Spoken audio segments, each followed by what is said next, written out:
Descubriendo.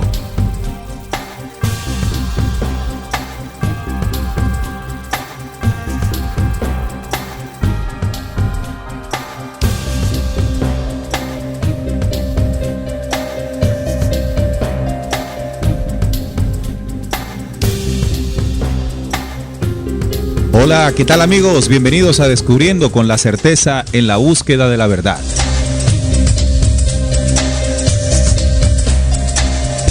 Descubriendo es un programa radial que está dirigido a todas aquellas personas que buscan incesantemente la luz de la verdad. Cada 8 días aquí nos disponemos a compartir con ustedes un tema, una investigación que nos den a todos herramientas para seguir avanzando por el camino de la real esencia de lo que somos. Estamos transmitiendo en vivo desde Barranquilla, Colombia, gracias a la señal en línea de Radio Cultural Planeta Conciencia y su página www.rcpc.co, la nueva forma de sentir y pensar en la radio.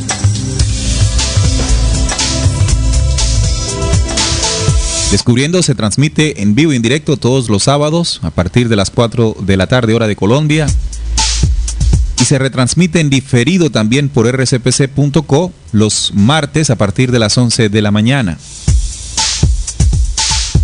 A su vez les acompañamos siempre en la mesa de trabajo Juan Manuel Pombo, Salín Jacir y su servidor Neil Barrios. Aquí en Descubriendo se tocan aquellos temas que hace mucho tiempo no quisieron que supiéramos.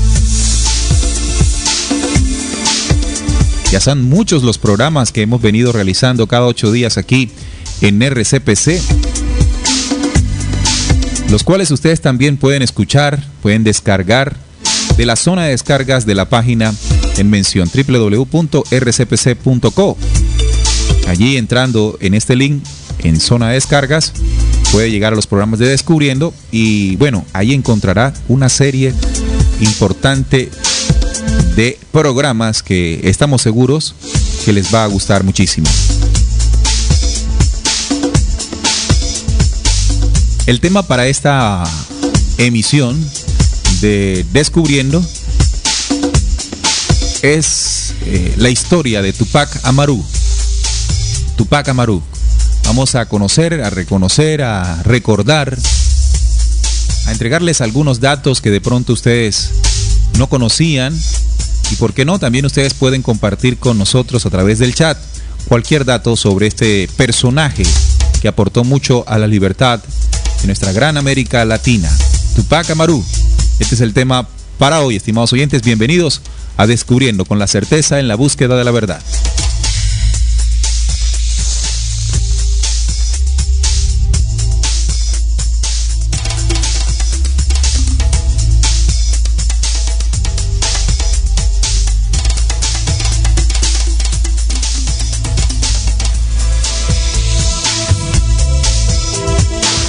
Saludando a la mesa de trabajo de investigaciones de RCPC, Juan Manuel, bienvenido a Descubriendo.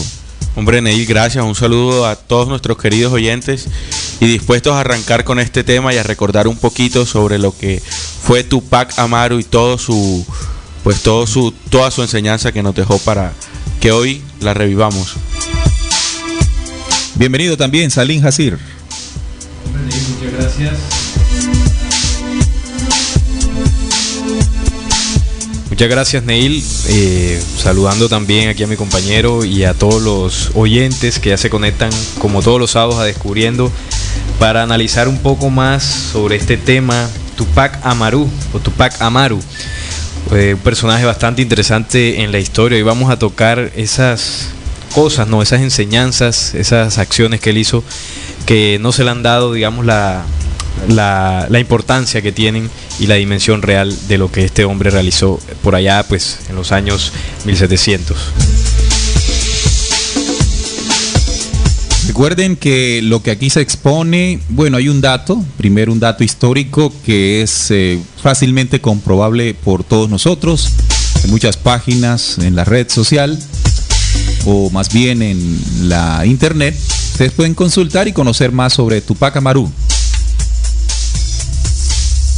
Y también recordar que detrás de la investigación, la mesa de trabajo acostumbra a hacer una reflexión, acostumbra a hacer una visión de aquellas que, bueno, no se han tenido en cuenta, que de ninguna manera pretende convertirse esto en verdad absoluta. Es un programa investigativo que intenta, a través de este espacio, incentivar a nuestros oyentes para que reconozcan ciertos conocimientos e informaciones y de ella sacar conclusiones que nos puedan servir para el día de hoy. Empecemos entonces hablando de Tupac Amaru.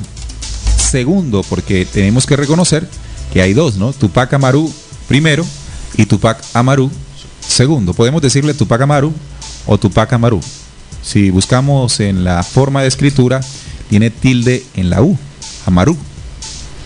Sí, aunque en algunas fuentes se escribe sin la tilde, Tupac Amaru o Tupac Amaru. Bueno, es el mismo personaje definitivamente.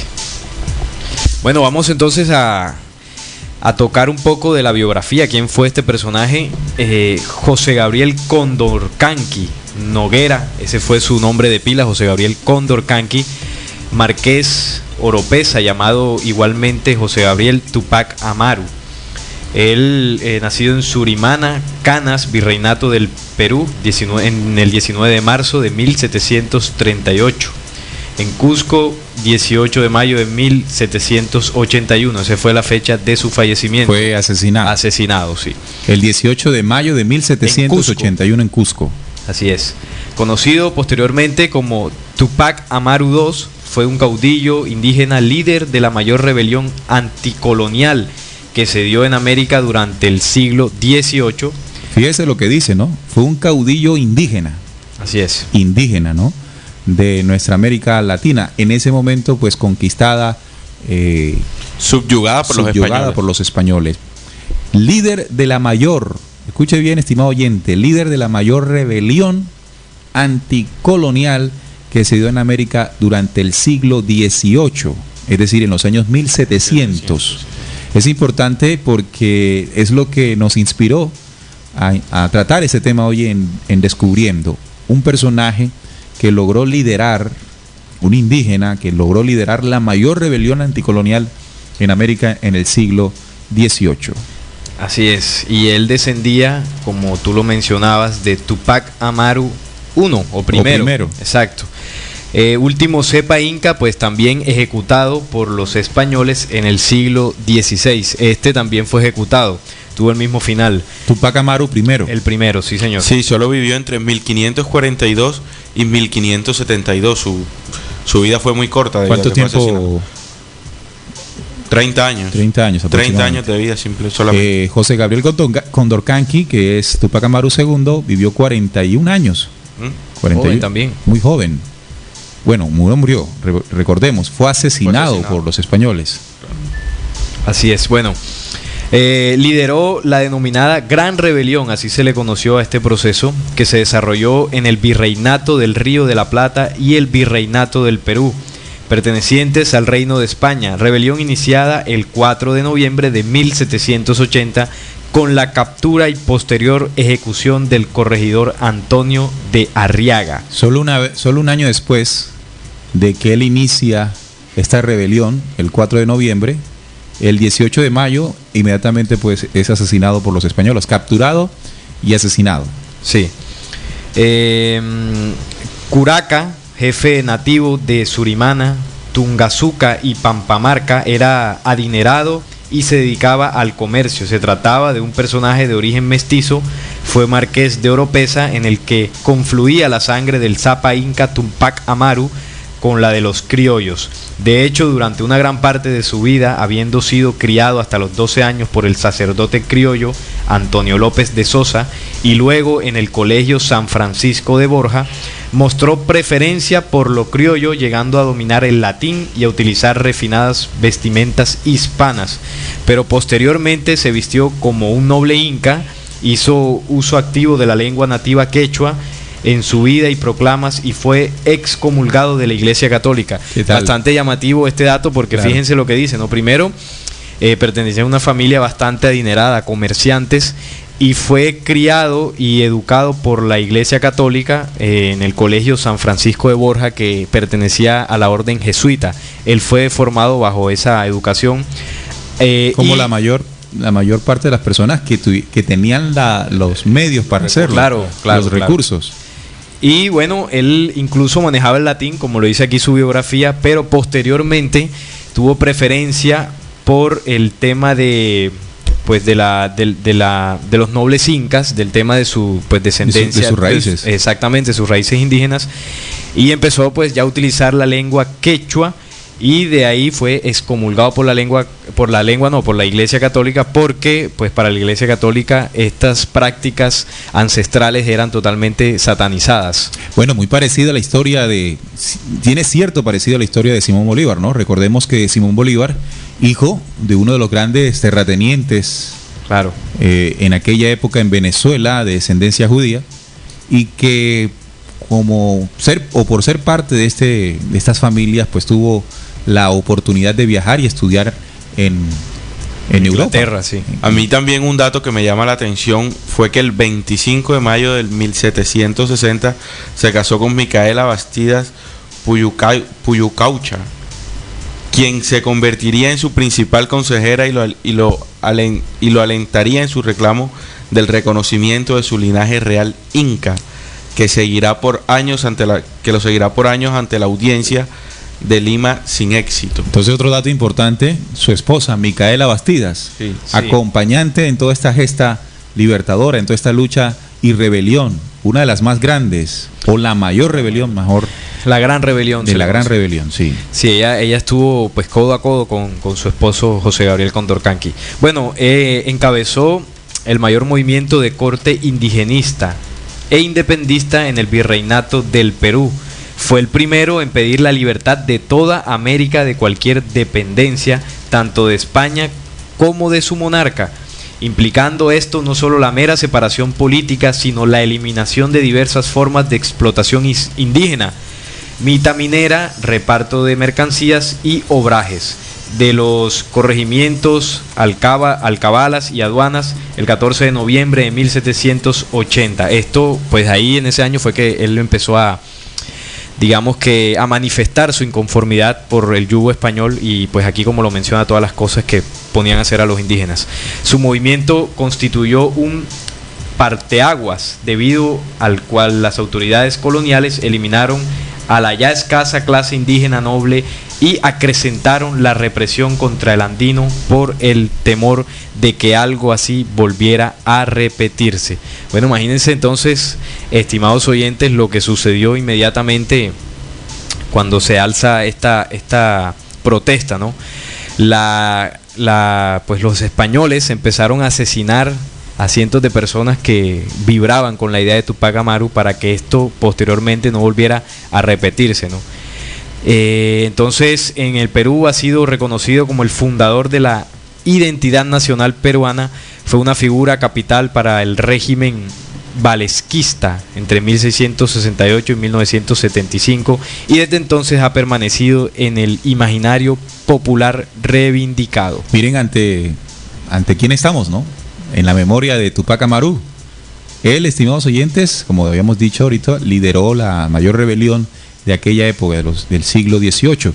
Pero además, algo importante, pidió libertad no solamente de su región, ¿no? En este caso, del virreinato del Perú, sino de la libertad de toda América, Es decir, que la visión de Condorcanqui, de José Gabriel Condorcanqui, Tupac Amaru, era una visión no coloquial, sino más bien un poco más universal.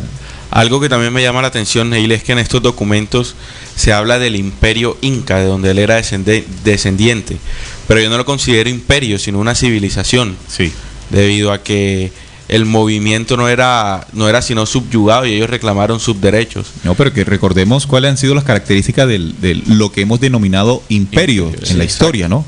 Sí. Todos los imperios han colonizado, han avasallado, han hecho ciertas acciones en búsqueda de que poder. Destruyen. Sí, matanzas, holocaustos, todo, pero enfocado solamente al poder. y estos ya eran oriundos de esas tierras. Lo que hicieron fue levantarse pues para reclamar su libertad y la libertad de todas sus tierras. Sí, el Imperio Inca, o mal llamado Imperio Inca, realmente no tenía las características que sí tenía, por ejemplo, en este caso el Imperio Español, ¿no? En su accionar invasor, en su accionar criminal, porque no hay otra forma de llamarlo, y realmente cuando ellos llegan a estas tierras estaba establecido esta comunidad que no tenía esos principios de guerra, pues ni de ambición de poder, como sí lo trajeron los Así españoles. que Tupac Amaru no fue un militar. No, En lo absoluto. Tupac Amaru no fue un militar, y a pesar de no tener esa condición, tuvo la osadía, la hazaña de liderar siendo un mestizo, ¿verdad? Liderar toda una campaña para exigir libertad desde esa época sobre el virreinato no solamente de Perú, sino también del Río de la Plata. sí, me llama la atención pues las características de Tupac Amaru, porque era un hombre bastante letrado, ¿no? Él dominaba el quechua, el castellano, el latín, era políglota, destacando entre sus lecturas los comentarios reales del Inca Garcilaso de la Vega, las 7 partidas de Alfonso el Sabio, las Sagradas Escrituras, el drama quechua Opu Ollantay, así como posterior y clandestinamente textos de Voltaire y Rousseau, en aquella época censurados. O sea, Tupac Amaru era bastante letrado, tenía muchos conocimientos, o sea que no es como algunas veces nos han hecho creer que era un indio patirrajado, que Sí. era revolucionario. Sí, cuando recordamos el nombre de Tupac Amaru, fueron unos indígenas por allá Claro. que con guayuco o con un taparrabo Con lanzas. y con lanzas se levantaron, ¿no? Pero fíjese que en el caso de Condorcanqui, de José Gabriel Condorcanqui, era un hombre que nació en una familia de recursos, pero que esa misma situación que vivían todas las personas en aquella época le hizo despertar esa necesidad de llamar y gritar libertad. Claro, de alguna forma él conocía la ascendencia que tenía de los incas, y él cuando reconoce eso y pues se ve en ese momento en el que se estaba viviendo bajo el yugo español, él decide entonces levantarse, ¿no?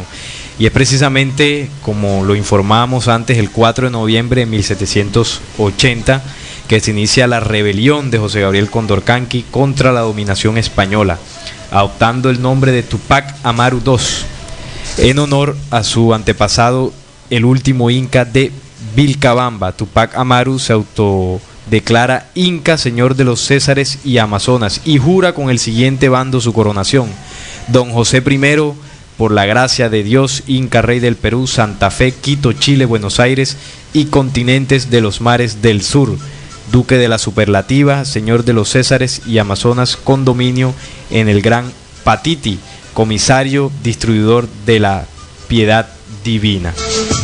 Muy bien. Vamos a una pausa musical, Salim, y ahorita Ok. que regresemos seguimos entregando los datos históricos de José Gabriel Condorcanqui, Tupac Amaru. Pero vamos a escuchar esta canción, se llama Inti Sol, menciona a José Gabriel Condorcanqui. Inti Sol, el Inti Sol. Ritmo andino, hablando de José Gabriel Condorcanqui, Tupac Amaru. Hoy recordando este gran hombre, uno de los grandes hombres de nuestra historia latinoamericana. Importante traerlo a la memoria para inspirarnos a través de su obra, ¿no? Porque una de las conclusiones que debemos sacar es que estos hombres sembraron en nosotros una herencia, o dejaron una herencia en nosotros que hoy comienza a florecer. Dijeron ciertas frases, ciertas palabras que se convirtieron en profecías, que hoy día un hombre al escucharlas inmediatamente despierta ese código que trae heredado de estos tiempos de la América Latina.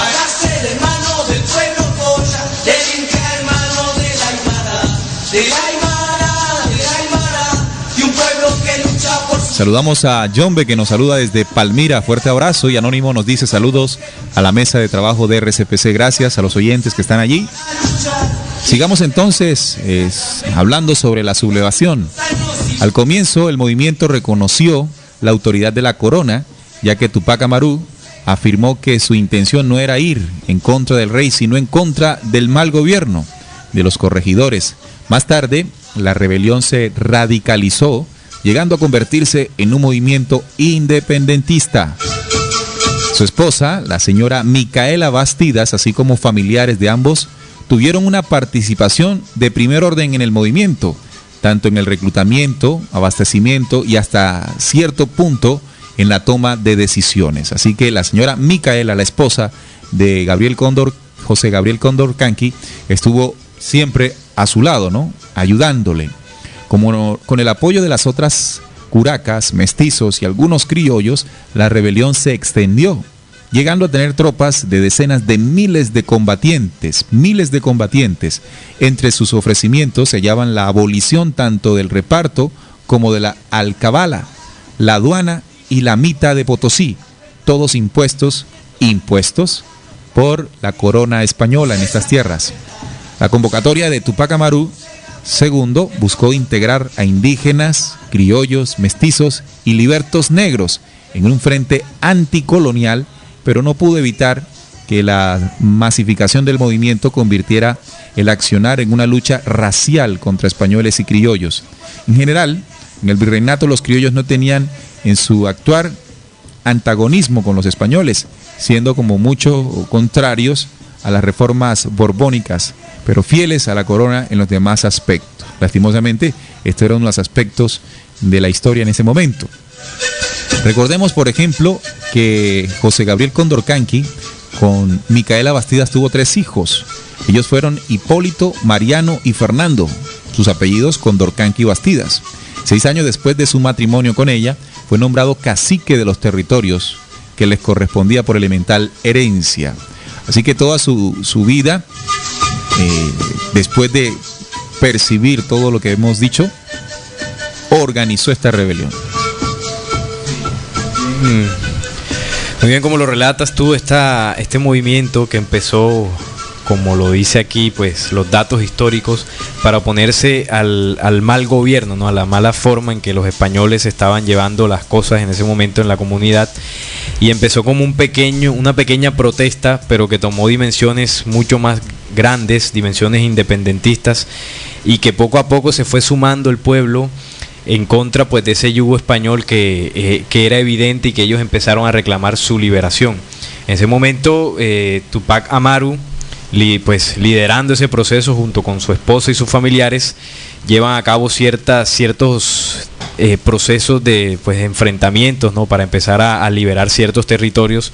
Y como lo dice aquí, su movimiento tuvo 2 fases. La primera fase o fase tupacamarista, donde destaca la hegemonía de José Gabriel Tupac Amaru, y continuada tras su muerte por su primo Diego Cristóbal Tupac Amaru. Y la segunda fase o fase tupacatarista, donde destaca el protagonismo de Julián Apaza Tupac Katari, que posteriormente, pues varios años después, toma ese legado que dejó Tupac Amaru y decide también, pues, llevar ese proceso de liberación, en este caso, como tú lo dices, en Bolivia. Tupac Katari en Bolivia, recuerden, Tupac Amaru en el Perú. Así es. Bien, bueno, todo esto fue antes de Simón Bolívar, ¿no?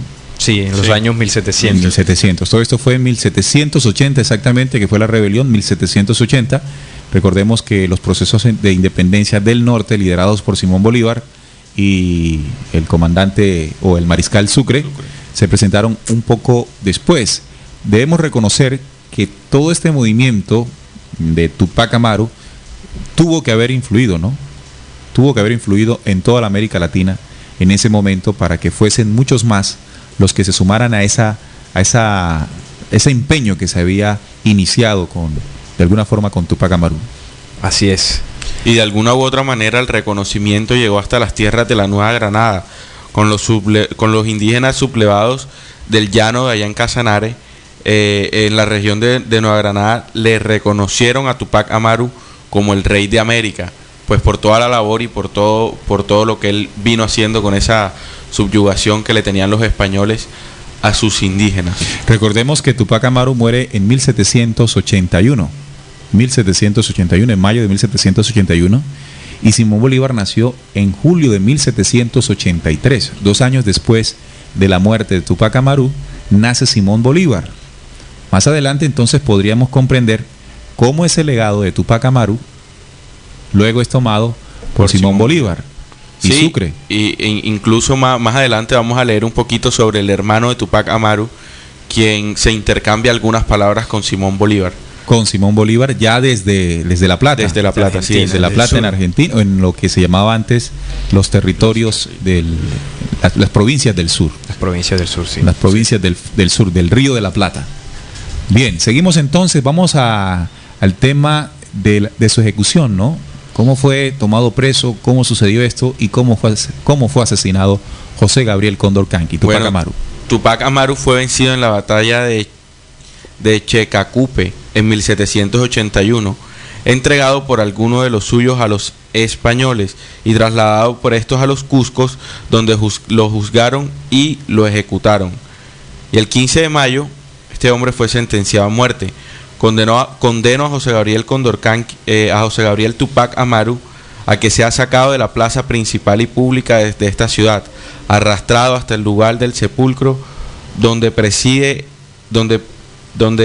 presidencie la ejecución de las sentencias que le dieron a su mujer, Micaela Bastida, y sus hijos Hipólito y Fernando Tupac Amaru. Es decir, los dos hijos y la esposa son asesinados primero. Enfrente de él. Sí. Escuchen bien ese dato. Esto como parte de la tortura que le estaban haciendo a Tupac Amaru, pues para sacarle información de el porqué de tanto ímpetu de libertad, el por qué él estaba haciendo eso y qué movimientos o qué acciones había hecho, pues que dejó sembrado para que nosotros en esta época lo que buscaban los españoles justamente era sembrar el terror en quienes intentasen, después de ver todo lo que le hicieron a la familia de Condorcanqui y le hicieron a Condorcanqui, a Tupac Amaru, ¿quién se levantaría? ¿No? Era como la forma de intimidar a todos los indígenas, a todos los aborígenes, para que no intentaran hacerlo nuevamente. Así es. Y pues concluidas todas estas sentencias, le cortarían la lengua le cortarían la lengua y después fue amarrado o atado por cada uno de los brazos y pies a unos caballos, en donde a la orden del comandante en aquella época los comenzaron a jalar. Exactamente. Pero antes de esa sentencia lo estaban torturando con el torniquete, lo estaban degollando, pero la pita del torniquete se rompió y él soltó una frase que dice que... Esperen si les leo la frase, aquí está. Bueno, aquí dice que hará falta mucha cuerda para ahorcar a todo un pueblo. En ese momento de tortura, un hombre con ese ímpetu y esa valentía, pues... Decir esto, ¿no? Que por eso fue que le cortaron la lengua. La lengua, ¿no? Precisamente en un momento de tortura donde el verdugo se siente dueño y señor de la vida de quien tortura, y el torturado y el que esté siendo torturado diga esto, ¿qué puede sentir, no? Claro. Sí, un suceso también en el momento cuando es capturado, él es encerrado.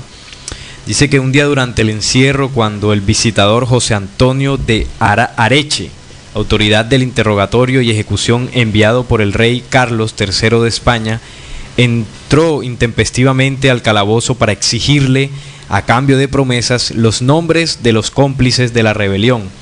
Tupac Amaru le contestó: solamente tú y yo somos culpables, tú por oprimir a mi pueblo y yo por tratar de libertarlo de semejante tiranía. Ambos merecemos la muerte.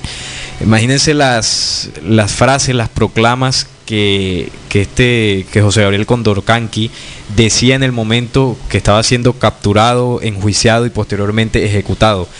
Precisamente en esos momentos fue cuando él dejó estas sentencias, ¿no? Y estas frases que marcaron o lo hicieron famoso, ¿no?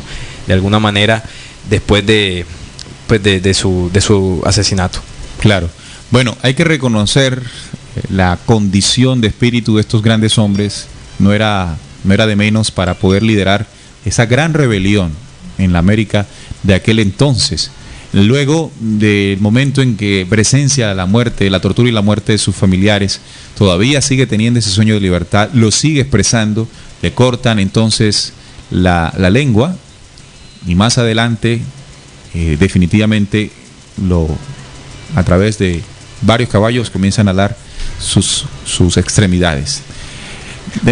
Pero ahí no fue donde murió Neil, porque aquí en el relato pues estaba leyendo que cuando jalaban los caballos, el indio, como le llamaban, el indio no se parecía de hierro, o los caballos no tenían mucha fuerza, y lo que hicieron fue sentarle, degollarlo y descuartizarlo posteriormente. Sí, con espadas. Ya al ver que no habían podido, lo descuartizaron con espadas, y cada una de sus partes fue llevada a distintas regiones, ¿no? Donde él había ido y había armado, pues, por decirlo así, unos asentamientos indígenas para que se defendieran cuando estén siendo subyugados. Bien, vamos a tomar un libro que se llama La Gran Memoria RAM 2, que ustedes pueden descargar de la zona de descargas de nuestra página, en la página número 153. Este libro hace mención a Tupac Amaru. Habla de un designio providencial que tuvo Tupac Amaru. José Gabriel Condorcanqui, el cacique de Pampamarca, Surimana, donde nació.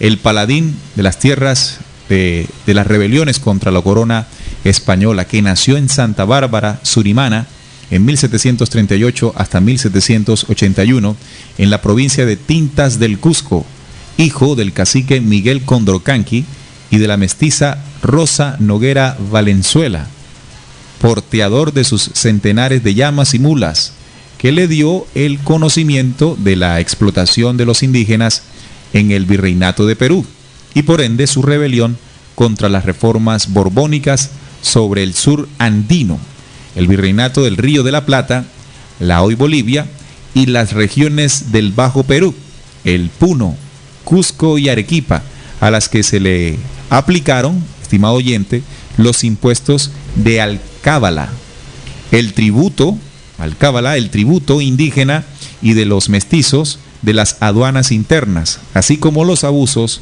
de los corregidores, las presiones de las mitas y el reparto de mercancías por el cual los indios tenían la obligación de comprar objetos al corregidor a precios muy elevados.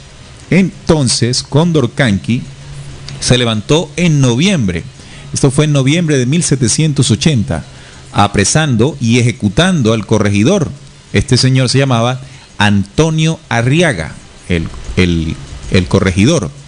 Este fue un reguero de pólvora en el sur andino y el Alto Perú, hasta derrotar a las fuerzas del rey en la batalla de Sangarará, el 18 de noviembre de 1780. Esto lo logró hacer Condorcanqui en esta rebelión. Más la superioridad de las armas realistas desmoronó las huestes indígenas en la batalla de Checacupe, el 6 de abril de 1781. Ya el año siguiente entonces fue derrotado, 6 de abril de 1781, y Tupac Amaru fue capturado y conducido a Cusco, donde el 18 de mayo fue ejecutado junto con su mujer y 2 de sus hijos. Recuerden que él tuvo 3, pero este levantamiento con esto no murió. A él se sumó tiempo después su sobrino Diego Cristóbal Tupac Amaru, y en el Alto Perú la justicia de Julián Apaza Tupac Katari, quienes mueren en la batalla por sus derechos y libertad. Pero aún no ha muerto Tupac Amaru, con los vestigios del pasado glorioso de Alejandro Calatayud, Juan Vélez de Córdoba y Juan Santos Atahualpa, de la libertad que os trajo el mismo Sucre, el mismo designio que vuestra ceguera peruana ha rechazado, como el mismo poder del Cusco, que tampoco habéis comprendido, como el ombligo del Tahuantinsuyo. Así se llamaron estas tierras, o todo esta civilización, ¿no? Las huellas de Cajamarca y Nazca sembradas sobre la tierra, y los corazones, estimados oyentes, por Viracocha, vuestro Dios, que os dejó el poder para destruir el territorio de este imperio español, el terrorismo, terrorismo del imperio, que bebió y bebe aún vuestra sangre y cultura. En el momento, dice esta reflexión del libro de La Gran Memoria RAM 2. Levantaos con el pututú, levantaos con el hayaya, hayaya, porque vosotros sois la justicia que arranca y desata pues la asquerosidad del sistema que dice y hace desde sus libros de terror. La aurora de nuestro poder exige castigos eficaces, es decir, crueles, por la menor infracción de ley, porque toda infracción atenta al prestigio superior de la autoridad. Esto decían los españoles en aquella época y por eso hicieron con Tupac Amaru lo que relataba nuestro compañero Juan Manuel. Sí, fíjate que en el momento de la ejecución, como tú decías, él tuvo 3 hijos. El menor de los hijos de Tupac Amaru no fue asesinado. Él fue llevado a África. En principio, el hijo se llamaba, por acá lo tengo, dice el hijo menor de Condorcanqui, Fernando, al ser un niño de 10 años, no fue ejecutado, mas se le obligó a presenciar el suplicio y muerte de toda su familia y a pasar por debajo de la horca de los ejecutados, para luego ser desterrado a África con órdenes de prisión perpetua. No obstante, el navío zozobro y acabó en Cádiz, siendo encarcelado en las mazmorras de dicha ciudad, sugirió que no fuese enviado a África sino a España por temor a que alguna potencia enemiga lo rescatara, y falleció en España en 1798. Este fue el destino pues del hijo menor Fernando de Tupac Amaru. Entonces fíjate que bueno, después de la muerte de Tupac Amaru, descuartizado por los españoles, este proceso que él inició en 1780 se empezó a esparcir, ¿no? Se hizo famoso, se empezó a esparcir por los territorios, y personajes como Tupac Katari, Atahualpa, ciertos personajes en distintos puntos de América Latina tomaron ese legado. Incluso Sucre, Bolívar retomaron el legado que estos hombres dejaron con ese espíritu, ese deseo. Por eso es lo de libertad importante de Tupac Amaru. Claro que sí, por eso estamos haciendo este programa, ¿no? Para resaltar realmente qué fue lo que estos hombres dejaron, ¿no? En este caso Tupac Amaru, cómo se levantó, y ese espíritu que él encendió ahí, ese fuego que encendió, fue tomado por otros hombres y quedó vivo. Y pues dejó varias frases, incluso una de ellas es volveré y seré millones. Y como tú lo decías en un momento, son frases que se convierten en profecías. Son profecías que los hombres de América Latina que sienten este legado, que vibran con lo que estos hombres dejaron, deben retomar. Pero es sencillo, lo que él sembró en los corazones de los latinoamericanos o de los nativos, sí, más bien, fue algo que más adelante, por ejemplo, Simón Bolívar toma, claro, con Sucre. Es decir, que Condorcanqui no muere allí, no es desmembrado allí, muere su cuerpo, ¿no? Desaparece su cuerpo. Pero esa esencia de libertad continúa, y continúa fortalecida, que es lo mejor de todo. Claro.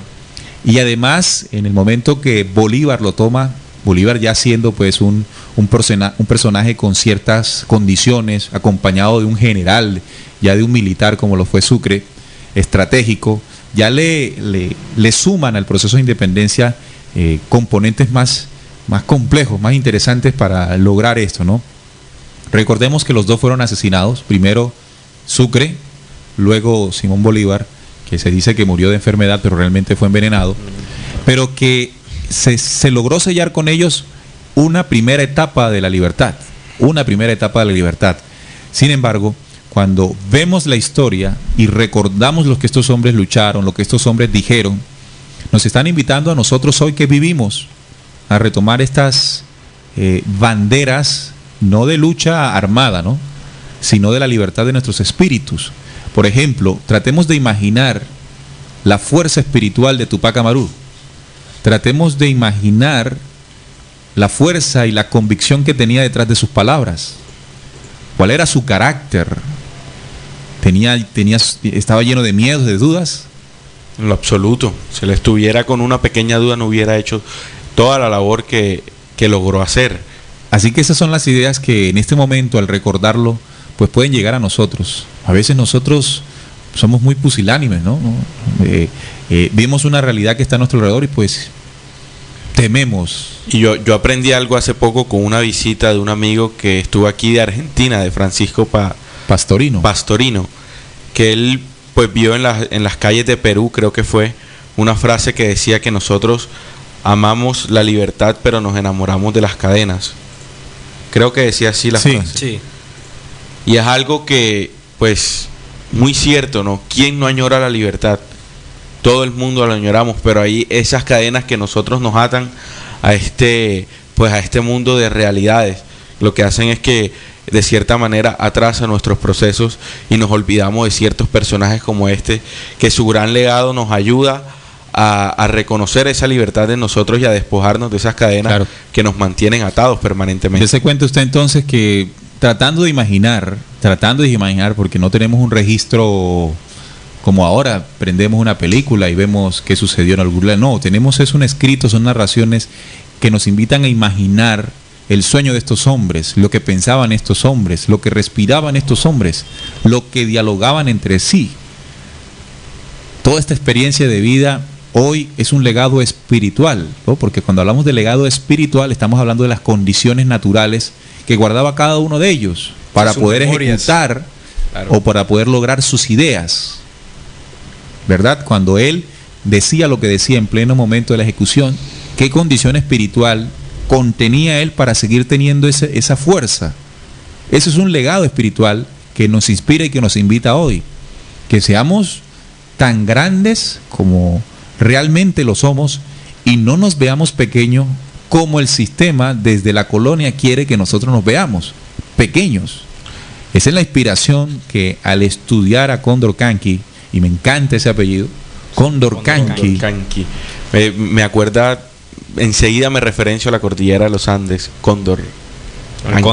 Y debemos recordar que hay unas memorias que fueron el accionar de muchos hombres en esa antigüedad, memorias que viven dentro de nosotros, porque genéticamente la memoria y el recuerdo viaja. Lo tenemos todos en nuestra genética. Claro, por eso es que cuando lo estudiamos, y es lo que pues de cierta forma queremos en este programa Descubriendo, es que al recordarlo, solamente con escuchar Condorcanqui, solamente con recordar lo que estos hombres, o que este hombre, acompañado de su esposa, de su familia, lograron levantar en esa época, debe comenzar a vibrar dentro de nosotros esa memoria. Estoy seguro que muchos de los oyentes pues lo podrían estar sintiendo.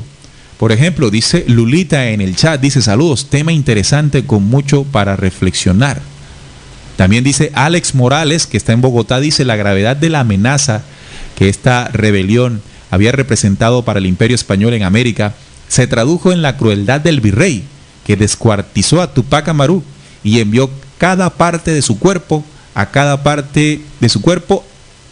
a un pueblo de la zona rebelde para dar a la ejecución un valor ejemplarizante y sofocar la rebelión, la cual continuó, sin embargo, durante algún tiempo más. Mire todo lo que logró él. Alex Morales dice: acto de cobardía por el miedo que el virrey tuvo a esta rebelión.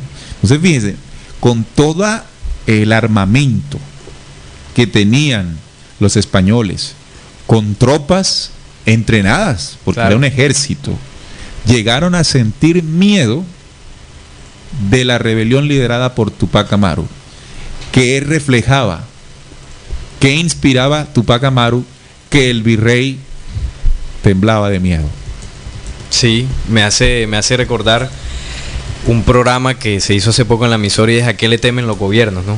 Y tiene muchísimo que ver, porque precisamente a lo que le teme un sistema opresor, un sistema subyugador, es que el pueblo se levante, pero no se levante desde el tema de las armas, sino que ese pueblo reconozca el poderío que tiene por dentro y decida liberarse, pero liberarse precisamente de las cadenas, no solamente digamos materiales, sino de las cadenas internas y mentales que han puesto sobre algún pueblo.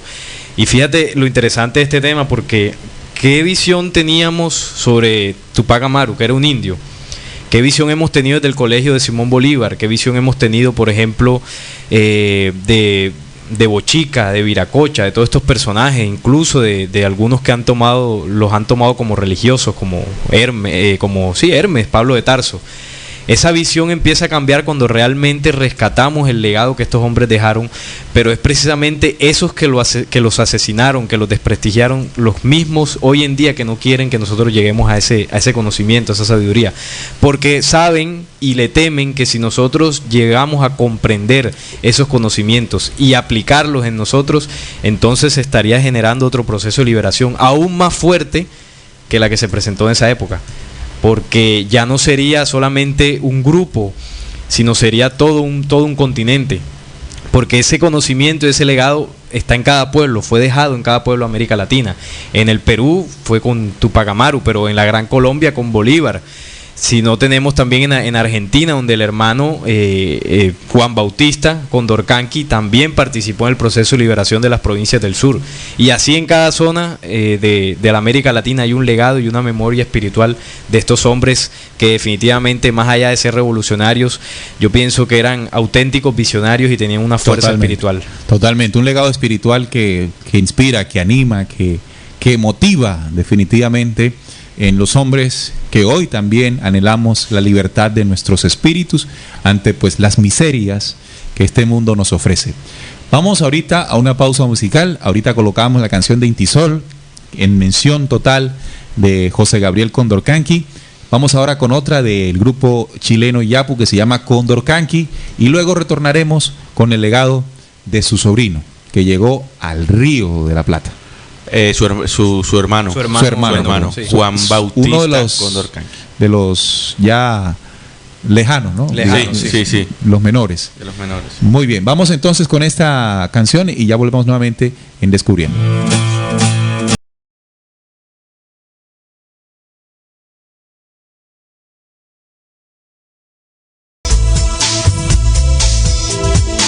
Bueno, y seguimos aquí en Descubriendo con la certeza en la búsqueda de la verdad, hoy tocando el tema de Tupac Amaru. Erne Mari nos saluda y nos pregunta cuál es el tema. Erne, estamos hablando precisamente de este gran hombre, un hombre con una consistencia espiritual inigualable, un hombre que lideró una gran rebelión en el siglo XVIII, en los años 1700, exactamente 1780.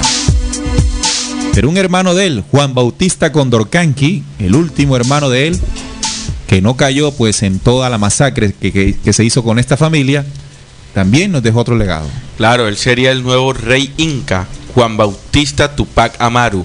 Regresaba a América tras padecer en el desierto unos 40 años, en el desierto de África, en la prisión Ceuta, descendiente directo de la hija natural del último monarca inca, el señor Vilcabamba, don Felipe Tupac Amaru el primero, nieto del emperador Huayna Cápac, del linaje Yupanqui, y muerto en 1572 por orden del virrey Toledo.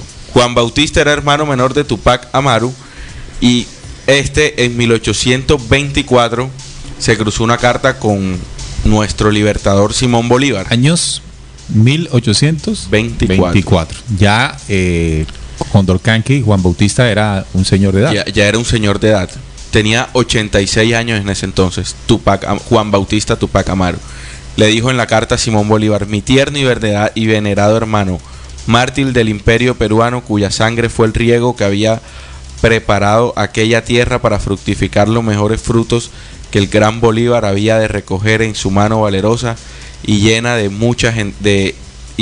la mayor generosidad. Carta de Juan Bautista Tupac Amaru al libertador Simón Bolívar. Con esta carta se unen dos generaciones. Dos generaciones que unidas por la libertad. Exacto, y si lo vemos, o sea, no abarca la libertad de un solo pedazo. Con esto, solo territorio.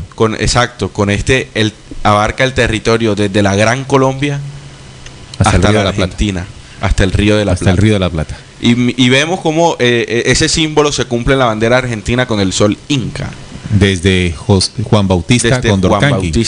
Ahí vemos entonces en la bandera de la Argentina vemos el gran sol inca. El gran sol inca, exactamente. Excelente esa relación que hay ahí. Pero bueno, han sido muchos los hombres que desde Tupac Amaru, o Tupac Amaru, como le podemos decir también, le imprimieron su fuerza espiritual para lograr en este momento una condición diferente para nosotros, los hijos del Tahuantinsuyo. Hay una oración, la oración por la paz. Así y es. otro gran hombre, Jorge Eliezer Gaitán. Discurso conocido como la oración por la paz fue proclamado por Jorge Eliezer Gaitán el 7 de febrero de 1948, en donde se dirigía al presidente de aquella época, Mariano Ospina Pérez, y le dijo: nosotros, señor presidente, no somos cobardes, somos descendientes de los bravos que aniquilaron las tiranías en este suelo sagrado.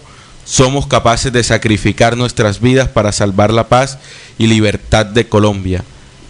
Señor presidente, nuestra bandera está enlutada y esta silenciosa muchedumbre y este grito mudo de nuestros corazones solo reclama que nos tratéis a nosotros, a nuestras madres, a nuestras esposas, a nuestros hijos y a nuestros bienes, como queréis que os traten a vos, a vuestra madre, a vuestra esposa, a vuestros hijos y a vuestros bienes. Os decimos finalmente, el excelentísimo Señor, bienaventurados los que entienden que las palabras de concordia y de paz no deben servir para ocultar sentimientos de rencor y exterminio.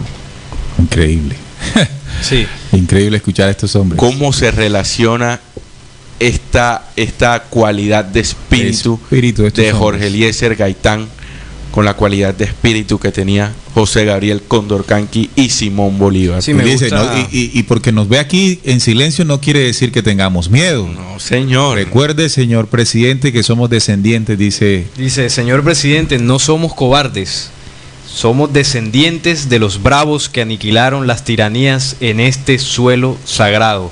Pero somos capaces, señor presidente, de sacrificar nuestras vidas para salvar la tranquilidad y la paz y la libertad de Colombia. Es decir, que ahí recordó Tupac Amaru, Simón Bolívar. Claro, y recordemos la frase que dijo Tupac Amaru y la cantidad de personas que estaban ese día en la Plaza de la Paz haciendo eso. ¿No serán que esos hombres eran ya las millones de espadas que dijo Tupac Amaru? ¿No serán que esos hombres ya están y solo falta un clic para que se vuelva a despertar, no con violencia, sino con ese poder del silencio y del trabajo que nosotros debemos hacer para arrancar todas las cadenas que todavía nos están atando? Y como dice aquí la frase, el suelo sagrado que nosotros estamos pisando tiene esa condición, y si lo tiene el suelo de nuestro país, nosotros también nacemos con esa condición, que nos podemos despertar y podemos aniquilar todas las tiranías que aún hoy en día nos están subyugando. Bueno, otro de los grandes hombres que me hace recordar una de esas grandes palabras fue Jorge Eliezer Gaitán. Jorge Eliezer Gaitán, no, Luis Carlos Galán. Y que nuestra soberanía, nuestra independencia, nuestro papel en la historia. Bueno, vamos a descargarlo porque aquí se paró la internet. Bueno, sigamos acá mientras sí descargo acá. Bueno, eso, ahora que estamos hablando de Gaitán, Jorge Eliezer Gaitán, con esta oración por la paz, definitivamente estamos hablando de un hombre con unas características bastante llamativas, ¿no? Tenía una fuerza para arengar los espíritus de las personas del pueblo colombiano, así como lo hizo José Gabriel Condorcanqui en su momento, ¿no? En el año 1780 más exactamente, y como lo hizo Bolívar en su momento. Y esa semilla que de Tupac Amaru quedó, ha ido viajando, digamos, siendo encarnada por estos hombres, tanto Gaitán, Bolívar, Sucre y Galán también en su momento, que dijo unas frases célebres, ¿no? Como pues la muy famosa de que a las ideas se les puede aniquilar, no, a los hombres se les puede aniquilar, pero a las ideas no. Entonces estamos viendo que a pesar de que Tupac Amaru fue desmembrado, fue asesinado por el Imperio Español, esa idea de libertad, esa idea que él dejó sembrada en ese momento, no ha muerto. Muy bien. Que nuestro destino está vinculado al destino de toda América Latina, y que nuestra soberanía, nuestra independencia, nuestro papel en la historia están y estarán cada vez más relacionados con lo que le ocurra al resto de los latinoamericanos. Estamos cambiando la la conciencia del pueblo colombiano como lo necesita y lo requiere para progresar en verdad. La concentración del poder en la presidencia de la República es antidemocrática. Ese es otro paso clave en el proceso de desarrollo de la democracia en el país.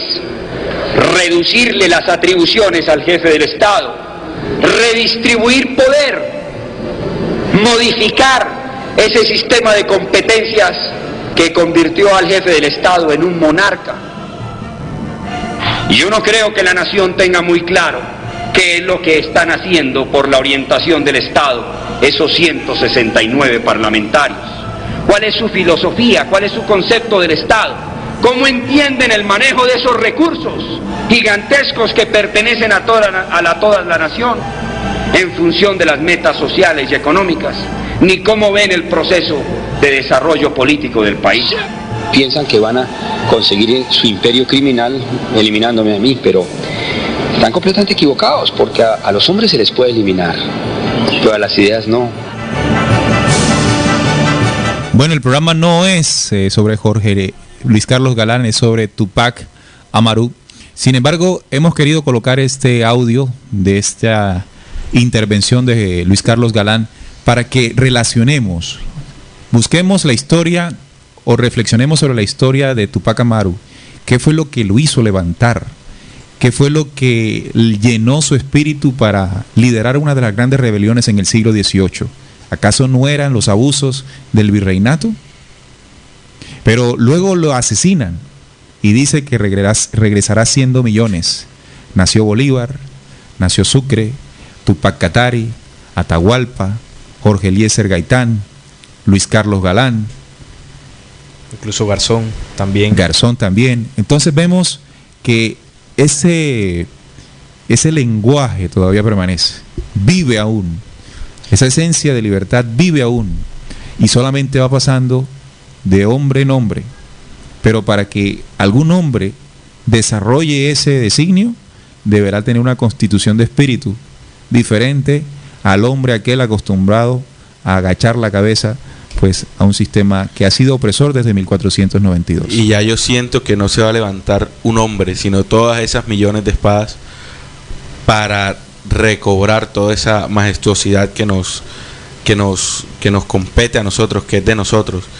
Y asimismo nosotros vamos a estar enfocados, va a brotar por nuestra piel toda esta codificación de independencia que nosotros tenemos.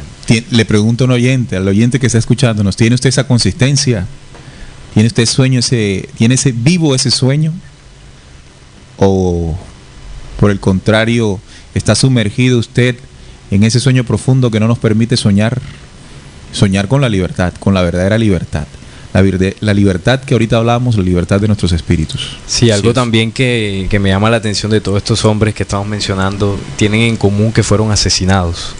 Eso también deja ver de que ese imperio criminal que asesinó a Tupac Amaru ha sido el mismo que ha venido asesinando a los mismos hombres que han retomado su legado. Simón Bolívar no murió de forma natural, como nos dijeron, fue envenenado. Pues Galán fue asesinado en Soacha en 1989. Exactamente. Gaitán también fue asesinado en 1948. Garzón asesinado. Aunque no era político, pero sí denunció fuertemente con su manera particular de hacerlo. En agosto de 1999. Claro. Entonces vemos que estos hombres que se han levantado con esa proclama de libertad son bastante incómodos para este sistema, ¿no? Le temen a ese espíritu libertador, a ese espíritu que viene pues con un pensamiento diferente, con una fuerza. Y como dicen los mismos protocolos de los sabios de Sion, al mejor de los gentiles mátalo.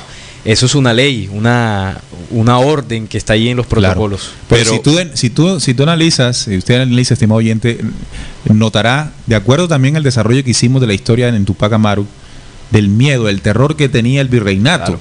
Es el miedo el que les obliga a tener que asesinar a estos grandes hombres. Es el miedo el que los impulsa a cometer estos delitos. No es otra cosa, es el físico y puro miedo. Claro que sí. Ahora, recuerden que cuando desmiembran a Tupac Amaru, le colocan sus partes en diferentes regiones del pueblo para para seguir inspirando miedo en las personas, para que nadie más se levantara. Es decir, que la herramienta número uno de ellos para poder mantenerse y sostenerse en el tiempo es el miedo. Claro. Y el miedo es un condicionante que paraliza al ser humano. Y así estamos paralizados. Aún hoy en día estamos con ese miedo. Ahora, hacer el recuerdo de estos grandes hombres no inflamará nuestros corazones de algo muy diferente al miedo. Esa certeza que se siente, ese honor que está apagado y de cierta manera se va encendiendo. Verdad. Bueno, ya es hora de irnos. Hoy con ritmo andino, ¿no? Descubriendo. Y ahora que cuando hablabas del miedo me recuerdo también en el Nuevo Testamento cuando dice que los judíos no veían la hora para asesinar a Jesús. ¿Tenían miedo? Era el mismo suceso, ¿no? Le tenían pánico no solamente a él, a Juan Bautista también, que pues era bastante fuerte en el momento que hablaba, también le tenían pánico. Y cómo terminaron estos dos hombres de la misma forma que terminaron Tupac Amaru, Simón Bolívar, asesinados por el imperio que gobierna este planeta. Tupac Amaru y también Gaitán nos dan la clave para lo que hay que realizar. Antes de morir, Condorcanqui dijo: regresaré siendo millones. Sí. Y también Jorge Eliezer Gaitán, cuando dijo: a mí la oligarquía no me puede matar, y si me mata, las aguas saldrán de su cauce y 50 años regresarán. Entonces, aquí está, digámoslo, como la mecánica. No es un hombre que se tiene que levantar, sino también, millones. También lo dijo Jorge Eliezer Gaitán: yo no soy un hombre, soy un pueblo. Entonces, eso es lo que le tienen miedo a los gobiernos, eso es lo que le temen a los gobiernos. Sí. Que despertemos a esa herencia que está grabada en nuestra propia esencia, en nuestras propias células, en nuestra propia genética. Definitivamente ya comenzó a palpitar dentro de nosotros. Bueno, estimados oyentes, de esta manera nos despedimos de este programa. Esperamos que haya sido de su agrado. Les saludamos a todos ustedes. Recuerden que pueden escucharlo nuevamente el próximo martes a partir de las 11 de la mañana, hora de Colombia. Este capítulo que transmitimos en vivo el sábado. Y también pueden descargarlo en la zona de descargas de nuestra página. Muchísimas gracias. Regresaremos, muchachos, el próximo sábado. Sí, señor. Nos escucharemos nuevamente por acá con todos nuestros oyentes, compartiendo todas estas temáticas interesantísimas que pues acostumbramos a tocar acá en Descubriendo, esos temas que no quisieron que supiéramos y que pues casi nadie se atreve a tocar, ¿no? Entonces es interesante, sin querer decir con esto que tengamos aquí pues la verdad absoluta, ¿no? No, para nada. Sí, ahí iba yo a dejarle las tareitas de que investiguen más sobre estos personajes que dejaron unos grandes mecanismos para que hoy en día sean resucitados en cada uno de nosotros. Y gracias, ¿no?, por permitirnos hacer este programa. Va a encontrarse con algo que pues nosotros encontramos cuando hacemos la búsqueda. Cuando estamos buscando, leemos y comprendemos, luego de interpretar lo que estamos leyendo, nuestro corazón se enciende. Completamente. Nuestro corazón se enciende. Eso es lo que ocurre. Esa misma verdad que está dentro de nosotros comienza a ser reconocida. Así que ahí está la tarea. Nos encontramos nuevamente dentro de 8 días aquí a las 4 de la tarde, hora de Colombia, y en diferido el martes a las 11 de la mañana. Que estén muy bien. Recuerden, descubriendo con la certeza en la búsqueda de la verdad.